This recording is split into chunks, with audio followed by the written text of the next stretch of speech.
welcome back to Suchoritar Rannaghar.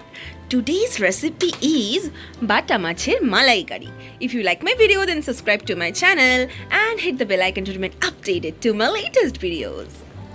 বাটা মাছের মালাইকারি করার জন্য আমি এখানে কতগুলো বাটা মাছ নিয়ে নিয়েছি, সেগুলো ভালো করে ধুয়ে আঁশ ছাড়িয়ে নিয়েছি এবং ভালো করে নুন এবং হলুদ মাখিয়ে নিয়েছি। নুন মাখানো হয়ে গেছে, এবার কড়ায় তেলটা গরম করতে দিয়েছি। তেলটা গরম হলে বাটা মাছগুলোকে ঠিক এভাবে ভেজে নিতে হবে।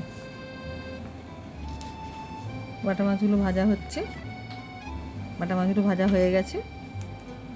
তারপর ওই কড়াতেই পেঁয়াজ কুচি আর কাঁচা লঙ্কা দিয়ে একটু ভাজা ভাজা হলে আদা রসুন আর টমেটো বাটাটা দিয়ে দিতে হবে। এখানে আমি 2 চামচ দিয়ে দিয়েছি, তাতে দিয়ে ভালো করে নাড়া হয়ে গেলে তারপর একটু হলুদ গুঁড়ো লঙ্কা গুঁড়ো দিয়ে ভালো করে নাড়তে হবে। তারপরে পেঁয়াজ বাটাটা দিয়ে দিতে হবে, দিয়ে ভালো করে নেড়ে কষা কষা হয়ে গেলে তাতে কিছু টমেটো কুচি দিতে হবে। ভালো করে মশলাটা কষা হয়ে গেলে, মশলাটা কষা হয়ে গেছে, এবার তাতে অল্প একটু জল দিয়ে দিতে হবে, দিয়ে আবার ভালো করে মশলাটা কষতে হবে।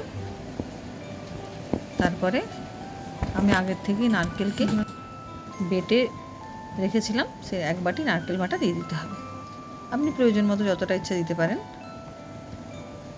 নারকেল বাটা দিয়ে তাতে অল্প একটু চিনি এবং নুন দিয়ে দিতে হবে, দিয়ে কিছুক্ষণ ফুটতে দিতে হবে।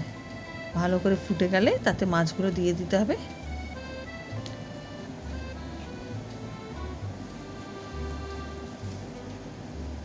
এবং মাছগুলো দিয়েও ভালো করে ফুটিয়ে নিতে হবে।